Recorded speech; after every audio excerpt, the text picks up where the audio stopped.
ሰላም ጤና ይስጥልኝ ተከበራችሁ ተመልካችና አድማጮች የቻናል ቤተሰብ ተከታታዮች ለሳቱ መደመጥ ያለበትን መረጃ አጠናክሬ ይዤላችሁ ቀርብ ያለው አዲስ የሆናችሁ ሰብስክራይብ ቤተሰብ የሆናችሁ ላይክ ሼር ማድረግ እንዳይረሳ። በዛሬው ዕለትም ጋዜጠኛ ኤልያስ ደባሱ መንግስት ያቀረበለትን የሰላም ጥሪ ተቀብሎ መግባቱ እጅግ መነጋገሪያ የሆነ አጀንዳ ነው። ይህን በትንታኔ የማስደምጣችሁ ይሆናል። ሰሞኑን በተለያየ ቀጠና መንግስት ያቀረበለትን የሰላም ጥሪ ተቀብሎ መግባታቸው ይታወሳል። ነገር ግን ከፍተኛ የፋኖ አመራሮች መግባታቸው ደግሞ እጅግ በጣም አነጋጋሪ የሆነ የተገኘ መረጃ ነው። በተለይ በትናንትናው ዕለት ጥር 2 2018 ዓመተ ምህረት የአማራ ፋኖ ህዝባዊ ድርጅት በጎንደር የአደረጃጀት ዘርፍ ኃላፊ የነበረው መልካሙ ጣሴ መንግስት ያቀረበትን ሰላም ጥሪ እስከነሙሉ ትጥቁ ተቀብሎ መግባቱ እጅግ ራስ ምታት እንደሆነ ይገኛል። በዚህ ብቻ አላቆመም። በጎጃም ደግሞ የሚገኘው ጋዜጠኛ ኤልያስ ደባሱ እንግዲህ ዋነኛ የአሻራ ሚዲያ አቀባይና ዘጋቢ የነበረው ኤልያስ ደባሱ መንግስት ያቀረበለትን ሰላም ጥሪ ተቀብሎ ገብቷል። ይህ ሰው በተለይ በጣም ቅርበት አላቸው ከሚባሉት የፋኖ ከፍተኛ አመራሮች ከነዘመነ ካሴ ጋር እንደነበረ ነው የሚታወቀው። ከዚህ በፊት በጎጃም እንግዲህ ከፍተኛ የፋኖ አመራሮች ጋር ቅርበት ካላቸው አርቲስት ገብሸት ቢተው ይታወቃል። በተለይ ከነዘመነ ካሴ ጋር ይህ ሰው እንግዲህ መረጃዎችን እንደያዘው ለመንግስት እጁ መስጠቱ ይታወቃል።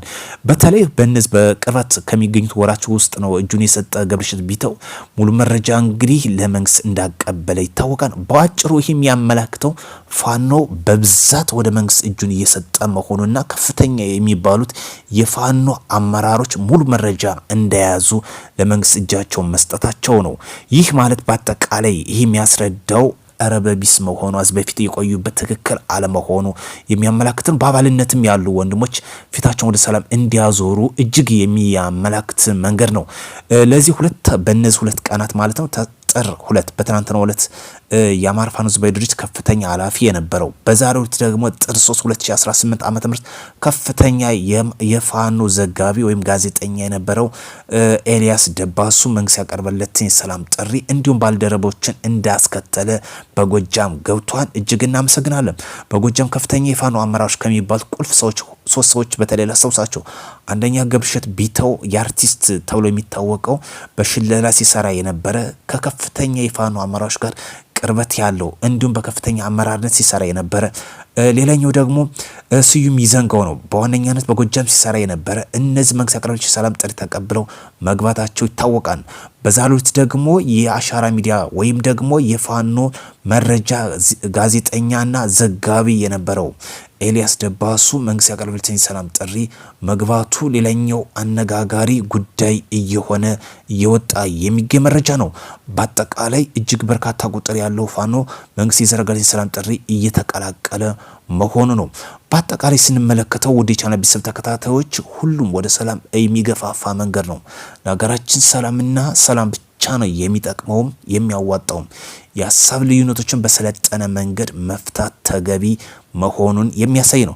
በተለይ ካፕቴን ማስረሻ ሰጤ ከመንግስት ጋር የደረሰበትን ስምምነት መሰረት በማድረግ ነው በተለይ የአማራ ፋኖ ህዝባዊ ድርጅት በጎንደር የነበረው መልካሙ ተብሎ የሚታወቀው በተለይ የአማራ ፋኖ ህዝባዊ ድርጅት አደረጃጀት ዘርፍ ኃላፊ የነበረው ይህ መሰረት በማድረግ ነው ወደ መንግስት ሰላም ህይወት የገባውትን ብሎ እንደሰጠን የሚታወቀው።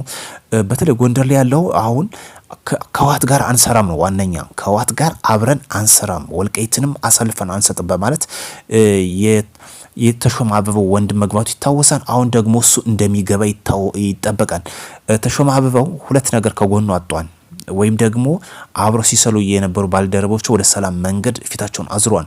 አንደኛው ወንድሙ ታላቅ ወንድሙ ከዚህ በፊት መንግስት ያቀረበለትን ሰላም ጥሪ ተቀብሎ መግባቱ ይታወሳል። ሲቀጥል ደግሞ አብሮ የሚሰራው መልካሙ ሰጤ ተብሎ የሚታወቀው መንግስት ያቀረበለትን የሰላም ጥሪ በትናንትናው ተቀብሎ ገብቷል። ይህ ሰው እንግዲህ ከዚህ በፊት ወንድሙ ሲገባ ይህ የሚገባ ነው የሚል በቅርበት ኢንተርቪው ተደርጓል። አልገባም የሚል መግለጫ ሲሰጠን የነበረ መቼም አንድ ሰው እጁን ሲሰጥ እገባለሁ እያለ አይሰጥም። በዛሉት ጋዜጠኛ የነበረው አይታችሁት ከሆነ ጋዜጠኛ ኤልያስ በትናንትናው ዕለት ፖስቷን የፋኖን በሚደግፍ መልኩ በዛሬው ዕለት ደግሞ መንግስት ያቀረበለትን ሰላም ጥሪ ተቀብሎ ገብቷል።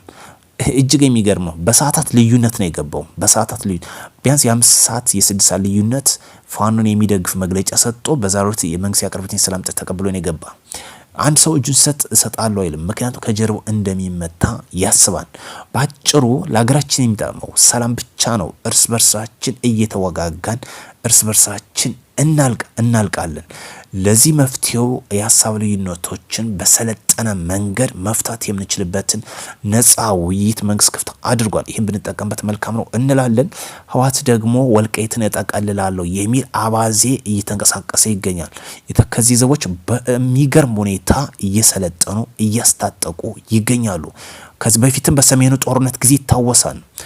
ህወሓት ብዙ ጊዜ ሞክሮ ሳይወረው ወይም ደግሞ ሳይቆጣጠረው ከቀረው አንዱ የተከዜን እና የወልቃይት ርስት ነው።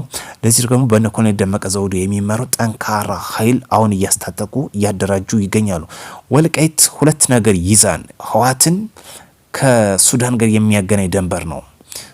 ከሱዳን ጋር ያገናኛል፣ ከኤርትራ ጋር ያገናኛል፣ ከራሱ ከህወሓት ጋር ያገናኛል። ይህ ቦታ ህወሓት በጣም ከሚፈልገው ለምነቱ ብቻ ሳይሆን ለሎጂስቲክ ከፍተኛ የሆነ ስትራቴጂ የሆነ ቦታ ነው። ለዛ ነው ህወሓት ብዙ ጊዜ እንደ ውሃ ሽታ የራቀው የሚገኝም እየተጠማም የሚገኝ። ለዚህ ደግሞ ታጥቃችሁ የምትንቀሳቀሱ ወንድሞቻችን በሰለጠነ መንገድ ሰላማችን የምናስጠብቅበትን ደጅን የምንቆምበትን መንገድ መፈላለግና አብሮ በመናበብ ከመንግስት ጎን መሰለፍ እጅግ አይነተኛ ሚና እንደሆነ በግሌ አምናለሁ። የሀሳብ ልዩነቶችንም በሰለጠነ መንገድ እንፍታ። በጦርነት የሚመጣ ለውጥ አይኖርም። የክልሉን ኢኮኖሚ፣ ማህበራዊ እና ሰብአዊ ቀውስ ውስጥ ከማስከተል የሚመጣ ለውጥ የለም። ለዚህ ሰሞኑ በርካታ ታጣቂዎች እየተቀላቀሉበት የሚገኘው አንዱ መፍትሄና እጅግ ደስ የሚል ጉዳይ ነው። ሰሞኑ ከገቡት በአባልነት ብቻ ሳይሆን በከፍተኛ አመራርነት የነበሩ ናቸው። በተለይ በጎንደር ላይ ማለት ነው ወደ 4 ዲሽቃ ብቻ ገብቷል። ከ15 በላይ የስናይፐርና የብሬን መሳሪያዎች ገብተዋል። ክላሽ እና ኋላ ቀር መሳሪያዎች እንዳሉ ሆኖ ማለት ነው። እነዚህ መሳሪያዎች በአብዛኛው ከሻዕቢያ የተላኩ ናቸው። ሻዕቢያ ደግሞ ከማንም ተረከበው ከግብጽ ነው ድጎማ የተደረገለት። ይህ ነው የሚያመላክተው ባጭሩ። ከዚህ በፊትም ካፒቴን ያወጣው መረጃ አለ። እንዲሁም ደግሞ አሁን እየሰጡት የሚገኝ መረጃ አለ። እያንዳንዱ ሰንሰለቱ ኔትወርክ ያለው ጉዳይ ነው። ይህ ደግሞ ሀገራችን ለመብታትንና እርስ በርሳችን እንድንጨራርስ የሚያደርግ እንደሆነ በግልጽ ያሳያል። ስለዚህ ውድ ቻናል ተከታታዮች በሰላምና ለሰላም ዘብ እንቁም። መልካም ቀን እንዲሆንላችሁ ከወዲሁ ተመኘው።